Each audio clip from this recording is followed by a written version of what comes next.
Hello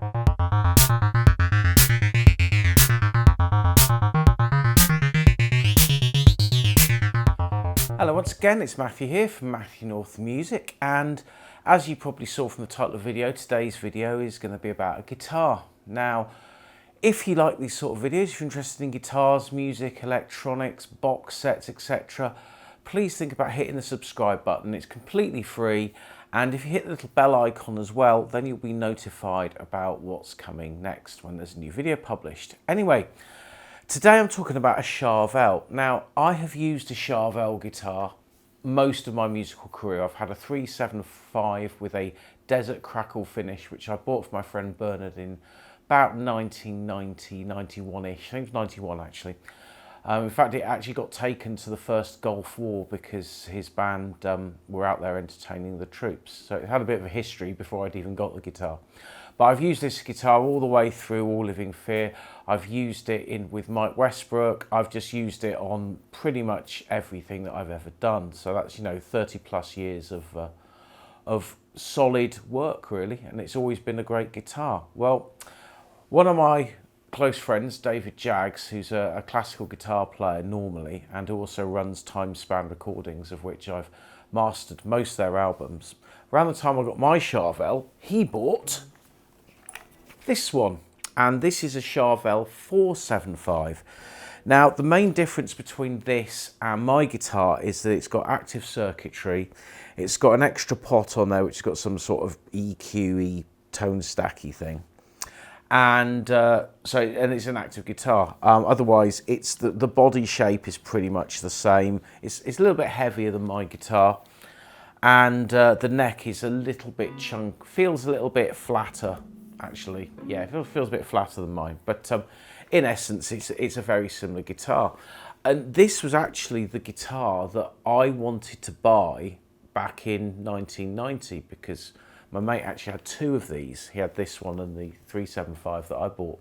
But he'd already got rid of this and bought a Telecaster, so I never got to buy one of these, but I've got my mate Dave's. Now, he's asked me to take a look over it and to give it a service, because it's got a few things wrong with it. I haven't actually got the vibrato arm in at the moment. That's still in the case. The bottom line is, if we go to the bridge position, nothing's working. All the other positions seem to work, so I think the switch is okay. I would figure a wire's probably come off. But also we've got some major problems with the volume control, probably just needs a clean.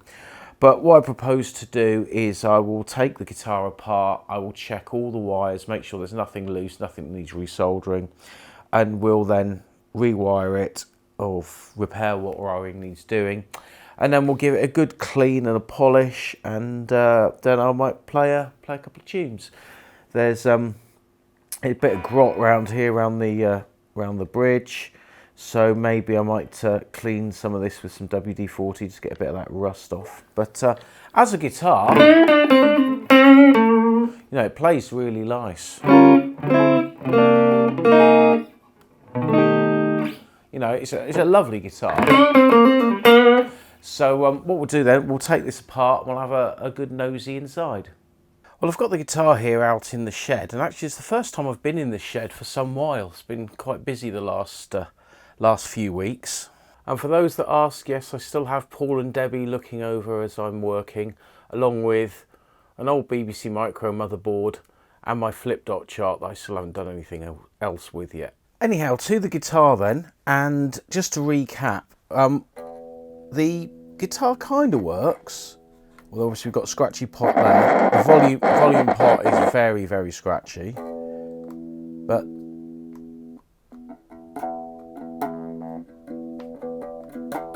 we're not getting the bridge pickup, so something's not working there. But the other pickups are working.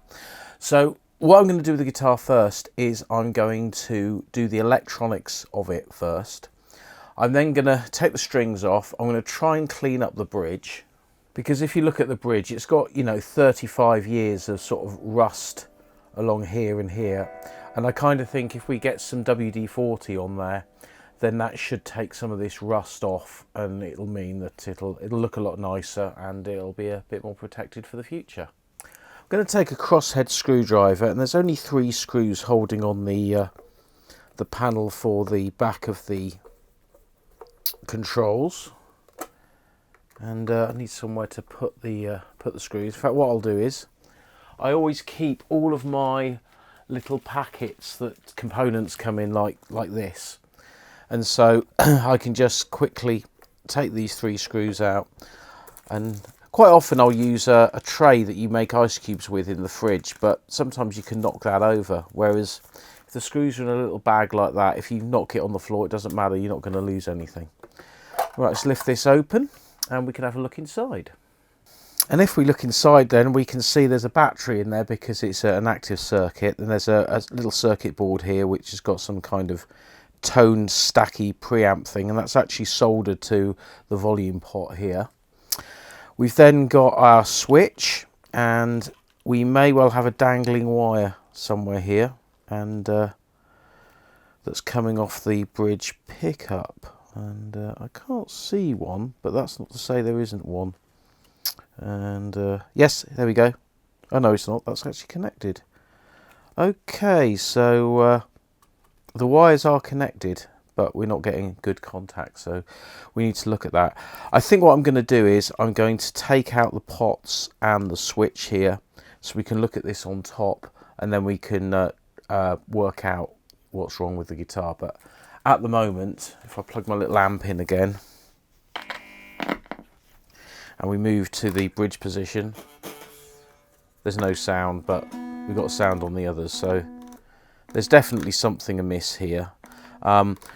Whether the active circuit only works on that pickup, I'm not sure, to be honest. But if we just take our battery out a moment, and if I get a voltmeter, we can just see how much juice we've got left in the battery. You should be able to see our little voltmeter there. So if I clip the negative there and the positive there, and we've got 9.1 volts. So actually this battery's actually got a bit of life in it. I don't know if this is a new one or not. Trying to see where the date is on it. I think it's probably, there we go, 08 something. I have to get my glasses out for this. 08 2031. So actually no, this is actually quite a newish battery, so we're probably not going to need to replace that. But what I'll do now is I'll switch off the camera and we will take all the gubbins out of the guitar. Now then, the main volume control looks very manky indeed. It's not good at all. Let's take that, will that come out? There we go. Yeah, it's got a lot of gunge on there, so we're going to give that a clean. And we'll probably have to do that to all the knobs actually. I'll take them inside and wash them out in the sink. There we go. There's that one. Interesting, it's just using sort of ordinary sized pots here rather than the sort of larger CTS type pots that you'd expect to get with, you know, Fenders and things. Now I love using these things. I've shown them to you before on here, but is that the right size? No, it's 10, so we'll use an 11. But the great thing with these plastic Allen wrenches, hex wrenches, is that because they are made of plastic, they're not going to scratch the guitar in any way, which is great.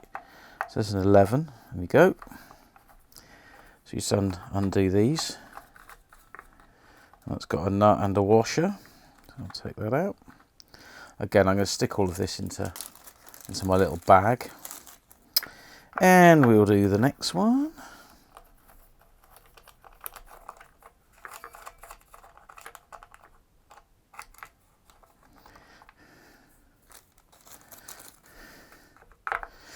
Now normally I would actually sort of speed this up in the video, but I kind of thought I might just do this in real time for a change, just because it would then give you an idea of how long it would take to sort of do something like this if you were going to do it yourself. So that's those out, and as you can see there's a lot of muck and dirt on here, so all of that needs to be cleaned, which I shall probably do before I reassemble it just on that bit. But you know, all you need is a bit of Mr. Sheen and a duster, and just to get all that muck off. and then I'll clean the rest of the guitar when the strings are off. Okay, so that's our switch disconnected. Just pull the end cap off. Should have probably done this first. But there we go, all in the bag. So everything now is disconnected. And if we flip him over, then we can get a better look at what's going on. So here's all our controls. And so this one's in the middle, which is one of our tone controls. So it's got a capacitor on the back there. You can see there's a little capacitor there, and this one just has wires going to it, and then we've got our circuit board here that's got our volume control that's very, very scratchy. Now I'm going to have a look at the soldering on here, because it's very dull, but I don't think anything's dry jointed. If we look first of all at our switch, you can see there's a lot of grease and gunge in there. So that obviously needs a good clean, and hopefully I can get most of that out, probably with some contact cleaner and a cotton bud. Right, well, I've just plugged everything back in, and here's our volume control. As you can hear, that sounds pretty bad. So I've got some of my contact cleaner. Now this is made by WD-40, but it's not normal WD-40. This is actual proper switch contact cleaner. And I've got a little bit left. I have got another bottle, but I'll give that a good soak there. And then we turn it a couple of times. And now, there we go. All of that noise is gone. So that's fixed. I'm going to do the other two pots as well, because they're going to need a good clean as well. Because I said these pots, they've not been looked at in nearly 35 years. I mean, this guitar was made around 1990, possibly 91. I think they first came out in 89, but I don't think we had them down here till about a good year later.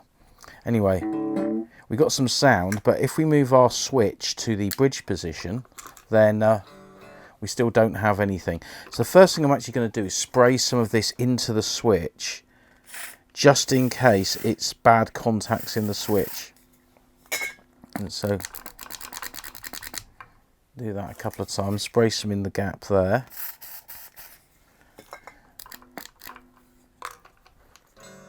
But no, still nothing. There's nothing coming out of that pickup. So what we need to do is we need to follow through where we are on this circuit. So I'll take the battery off for a second, and I'm going to go into continuity mode on my voltmeter. And have we got continuity? Yeah. So I'm going to clip this onto the common, which is here. And I've got the switch in the far position. So I'm just going to check and see if we've got continuity, and we have. Now if I switch it to the other end, we don't. So what we do know is the switch is actually fine. There's nothing wrong with the switch. So from this position, we can follow this wire around. Now this wire is going into the output of this pot here.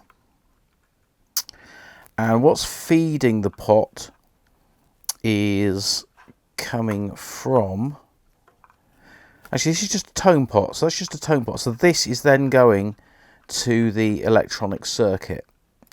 And it's something here that's not working. Now we've got a little preamp in here, which is a M8824442CN. So some sort of op amp anyway. But the sound from the pickup isn't working. Now, if we look at where these pickup wires are coming, we've got two here that go into the switch. So it's this third one here, which is going to this control here, as well as the switch. So in theory, this should be kind of working, I think. Oh, wait a minute. No, it's not. It's because it's that's the ground. As I said, it's an absolute rat's nest, this guitar. It's not very well designed at all. But let's get a bit closer, I think. If you can see, this is then the bridge pickup, and it's a humbucker, and it's had these two coils joined together. Now what you could do is you could actually have that wired to a coil tap switch that you could then pull in and out, so you get another tonal variation. Its negative side has gone to ground, and its positive side has gone to the common of the switch, which actually makes me think, is this actually the input and this is the output? That makes sense actually. No, this is the output here and this is the input. So the input is coming in on this black wire from the pickup. And the question is, why are we not getting any sound? So what I'm going to do now is I will go on my meter and I will connect one end to here, so it's gone to the ground, if you like. And if we stick our meter so you can see it about here, then the other side I'm going to put to the other side of that wire to see if we've got any form of continuity. And we've got, it's almost open circuit. So that's making me think there might be a break in the wire. At least I'm hoping that's what it might be. So what I'm going to do is I'm going to grab my soldering iron, which I thought was off, but it's actually on. And I'm going to disconnect the pickup so that we can see if we can do a test. But we know the preamp's working because the other pickups are working, but this one isn't. And it's just weird that we got no signal. Okay, so we've got that now isolated from any other part of the circuit. And if I just click this on here, now it's completely dead. There's no continuity at all. And so what I'm going to do is I'm going to strip back the wire just a little bit, because normally if a wire breaks, it's normally right at the end, sort of here. So if I strip that back, and well, the wire's still there, the wire's still solid. So let's have another look. Right, now we've got continuity there. So whether the wire had just gone bad at the end, I don't know. It's possible. And if I look at it close up, yeah, it's a maybe. It's a maybe. So what I'm going to do now is I'm going to tin that bit of wire.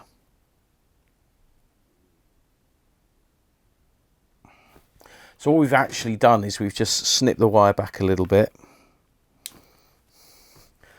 And now I'm going to resolder that piece of wire to the switch.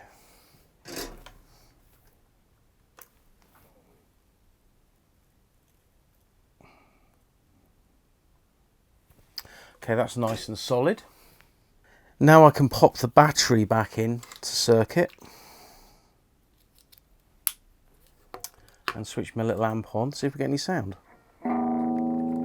Okay, got sound there. Yep. So that switch, that's the fault fixed. So electrically now we've proven that we've cleaned the pots and the pickup is now working. So I can now put all of this back together. However, before we do put it back together, as you can see, there's a lot of like muck and dirt on here, and it's only because it's where the knobs and switches go. So I've just got a little bit of glass cleaner. I'm just going to put a bit of that on a piece of paper towel, and we're just going to very gently work on this area, because I want to get rid of all the muck and mess that's on here. The rest of the guitar, as I said, I'm going to clean when I've got the strings off and it's a lot better. But it's interesting actually, you can see how this guitar's actually faded in 30 years. If we look closely here, you can see quite clearly that the bit that was covered by the knob is now a lot brighter than the rest of the guitar that's got a little bit darker. And I mean, normally you'd expect it to be the other way around, but Anyway, that's just age, and you know, we all get old, but we don't stay as beautiful as this.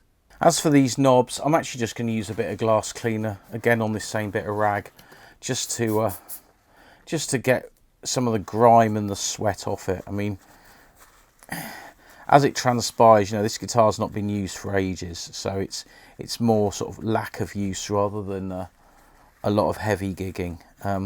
Before I started my YouTube channel, I actually had an American Stratocaster that I bought from a local second-hand shop, which turned out to be, you know, not very nice really, and it was absolutely caked in sweat and grease and gunk, and the frets were all, someone had tried filing the frets. I think it might have even been someone in the shop that had tried it, because bizarrely I got to know the previous owner who ended up buying it back off me, and he said, oh no, the frets weren't like that when I sold it. So someone had fiddled with it, but yeah, it had a lot of abuse. Now I think on there we've actually got residue of blue tack, and I got a feeling that blue tack may have been used just to keep the volume control in place, so you didn't keep knocking it and turning it down. I'm not 100% sure, but I'll probably take that off again and give that another proper clean, because this isn't really doing it. So but anyway, well, let's get the electronics back inside anyway. All our electronics is now refitted. Now the circuit board here that is for the preamp, when I took it out the guitar, it was actually angled this way, but I've moved it here for the simple reason, if the nut ever gets loosened on the pot and this board was to start moving, by the fact it's sort of wedged a little bit against the switch, it's not actually going to move anywhere. Had it been near here, you don't want the bottom traces of the board here touching the ground of the case here, because it might cause a short. So I've put it there. I mean, it shouldn't move anyway, because, you know, they're pretty robust things. But all our wiring is in place, and we've checked that the battery's good. So I can now put the cover back on, and hopefully we won't need to take the cover off. However, before I do anything, it's always worth just giving a test. So we strum our guitar. That's good. Tone works. And that works.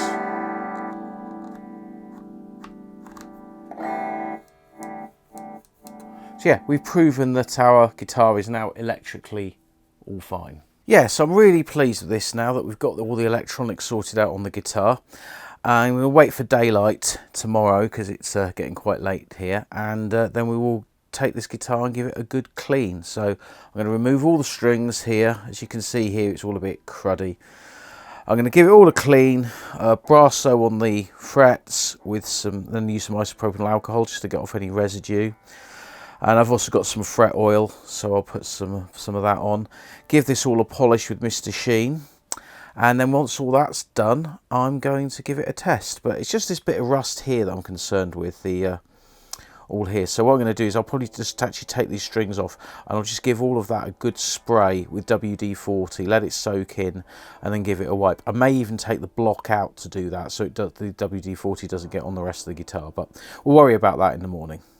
Guitar's indoors now, and the next thing is going to be the cleaning. Now, if we take the look at the back of the headstock here, you can see we've got an Allen key. There should be two in there, but one's obviously missing. And we've got to take the strings off. And what I'm going to do is I'll pop the vibrato arm in, or the trem as people like to call it, although it's vibrato, not trem. Tremolo is volume, vibrato is pitch, if you didn't know that. Anyway, so I like to hold it down, and then we just put this in, and we will loosen all the strings from their clamps, and then it can all come out. As you can see, it's fairly quick, and that's another great thing about these guitars, is they are very quick if you need to change a string. Now we'll spin him over. I'm just going to take that out for a sec, and we'll spin the guitar over, and I'm going to take these 6 screws out. Now behind here we have our springs that hold the vibrato system in place. And what I want to do is I want to take it out because I want to give it a really good clean. And to clean it, I'm just going to use a brush to get all the dust off, dust and muck. And then I will spray it all with a good dollop of WD-40, and that will hopefully help get rid of some of the rust that's on it, because over time it's got a little bit rusty. Not too bad, has to be said, but just a little bit rusty. So we'll take this off, and there's our inside. And as you can see, it looks pretty clean in there actually. There's not much muck or anything. But I'm just going to unhook the springs one by one, and we'll take these off. Doesn't matter when they go back because they're all exactly the same. Let's pop them to one side as well. And then, as you can see, this is just fallen out. Just got a little tray here just to make things easier, and the tools I'm going to use is going to be a toothbrush and a brush. So this brush here I'm just going to use just to get out as much of the sort of dust and muck that I can see. I mean, to be honest, it's, you know, there's not too much here, but it's good just to get all of that dust out before I give it a spray. I mean, you could use an air duster or something, but I find this just kind of does the job. And I'll need my Allen key again, just because I want to just turn these around as a spray. So if you look at that side, for example, you know, those a bit more muck there. So you say we just turn it all a little bit, and yeah, they've all got a fair bit of muck on them. So if we just do that, and it's kind of taken most of the muck out. Now I'm not going to undo any of these. These are the bolts that hold everything in for intonation, because obviously I don't really want to mess the intonation up on the guitar, because it should still, you know, this should still slot back in and the intonation should still stay the same.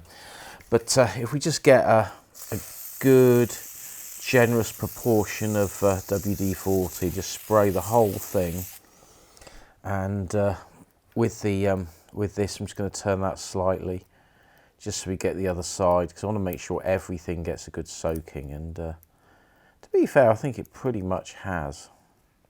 And let's give it another little soak like that. And then we're just going to leave that for a while. I'll probably leave that for an hour or so. In fact, I'm actually on my break as I speak from my day job, so I'm probably just going to leave that, and we'll finish that off in the evening. So that bit's kind of done.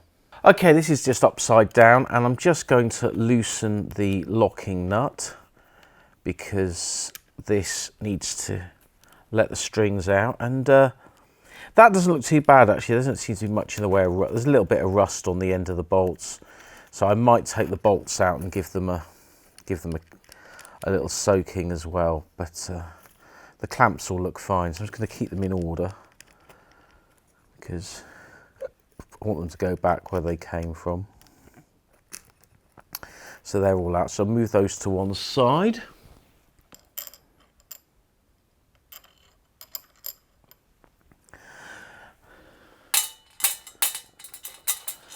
And there's a little pool of WD-40 in the tray, so I've just dropped those bulbs in. We'll take these very worn old strings off. And yeah, in the old days with these, I always used to just, because you'd effectively put the strings in backwards, I would just coil the top, so I just coil the ends.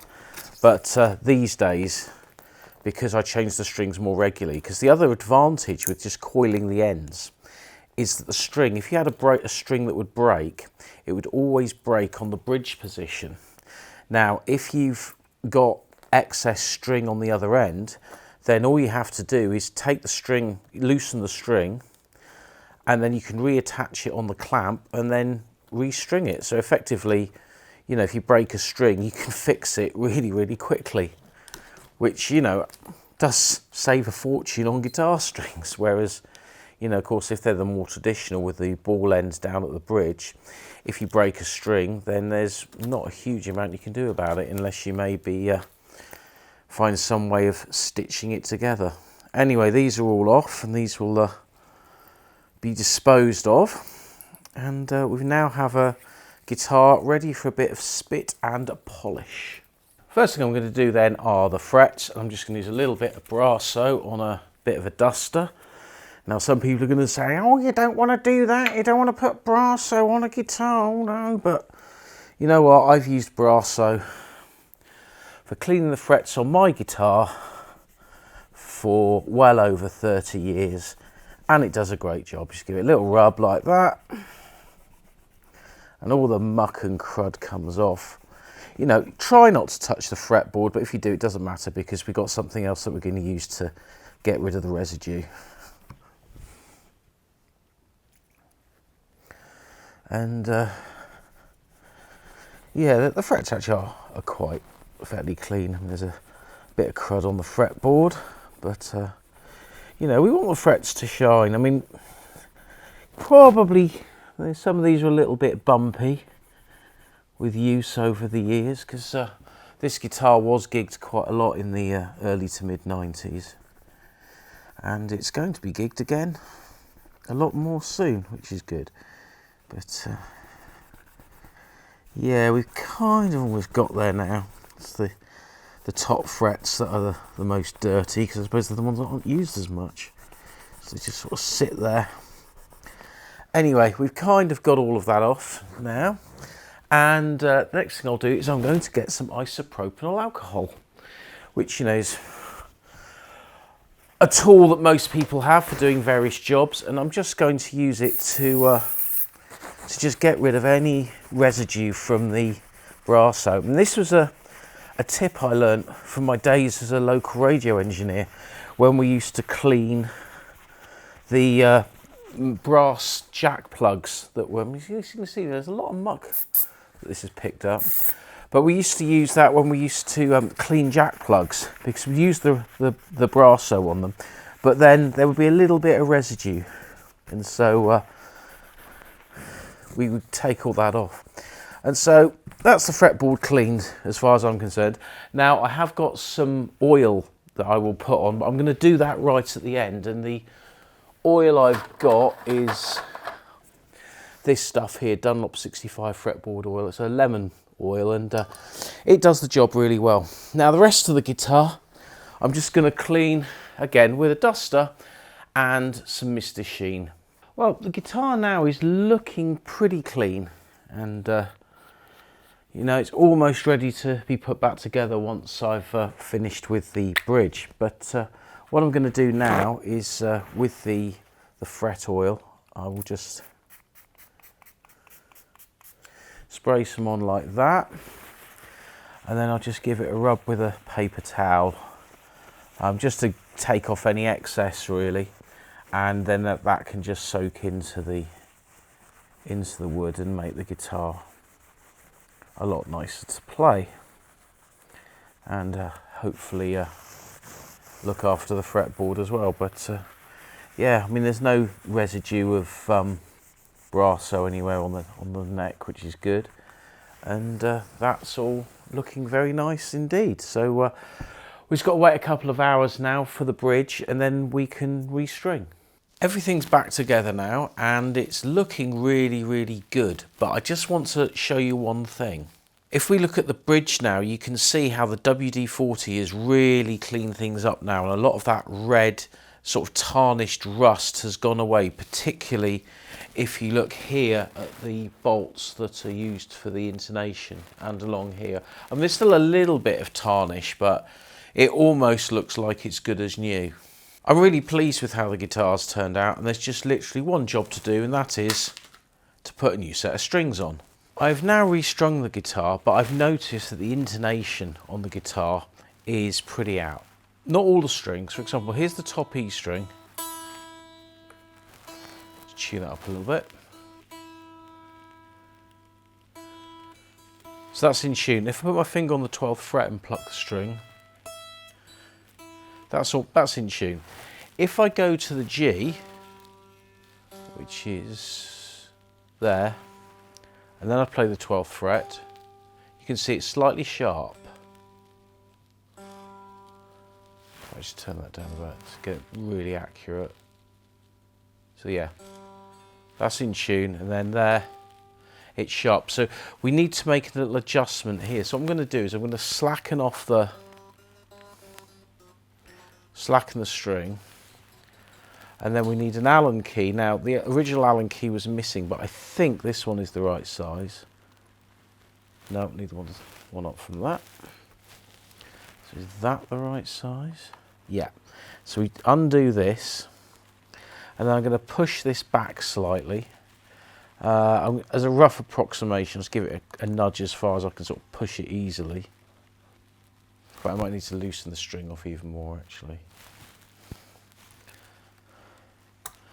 I mean, I don't think this guitar ever had a proper setup, because one of them in particular has either slipped or it just was completely out. And I'll show you that in a minute. But we'll just pull that across a bit, and then we'll tighten him up. And we'll see how that goes. So let's get our G back into tuning.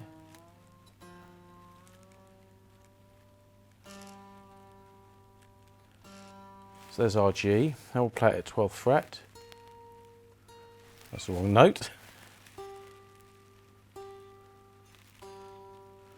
Slightly low actually, let's turn that up again.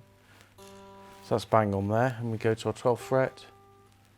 Still slightly sharp, so we have to loosen the string again. I mean, there's not much in it, you only have to push it a little bit, but I can see where it is on here. So if I just loosen that again with the right Allen key,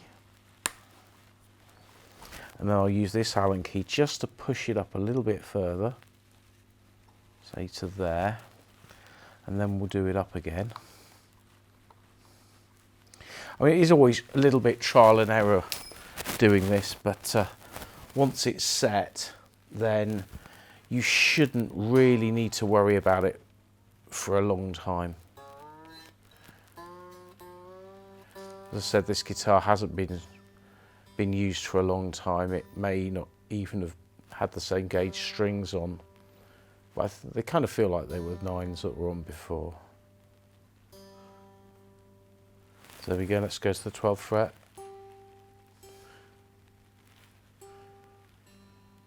That's still a bit high. There's G there, and G at the 12th. So both lights on, so that's now set. I now have to do this for the rest of the strings on here, but if we look at this one here particularly, if you can see, this one has slipped right forward, so I think that might have just come loose, and it might even still be loose now, I'm not sure, but I'm going to have to do the others, and then once they're done, then everything's finished. Well, we've finished the guitar now, we've restrung it, I've sorted out the intonation, and everything's good to go. So the question is, how does this guitar sound, and what are the features of this guitar? Well, as I said, we've got 3 controls here. We've got our traditional volume control, then we've got a basic tone control with quite a large sweep, and then we've got this control here. Now, as I strum, you hear that sound, and as I turn the control,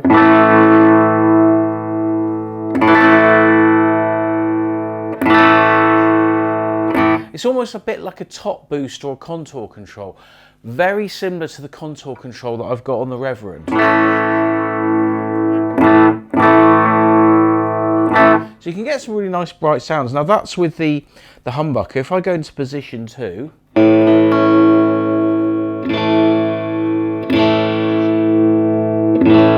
you actually can hear that it has much more of an effect. And this gives you a very nice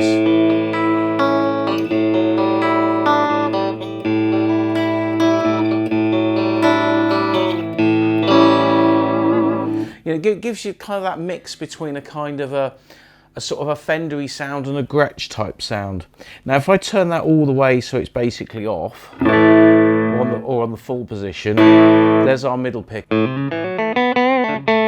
So we're very much in kind of Stratocaster territory. And even more when you roll that off a bit.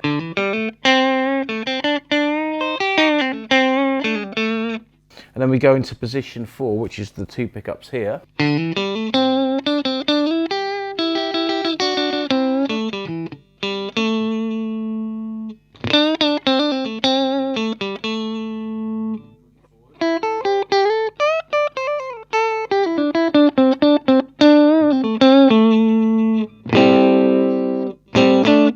And then we position 5, so we in the neck position with everything turned up.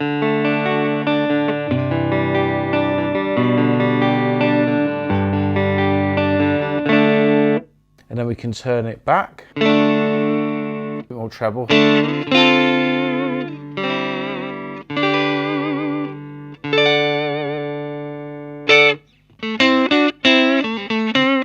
you kind of almost got like a Telecaster type sound. So by having this sort of contour control, if you like, and the active circuitry and the designer pickups, you kind of got a Les Paul, a Strat, a Telecaster and a Gretsch all in one guitar, which is what makes, another reason that makes this guitar such a great instrument.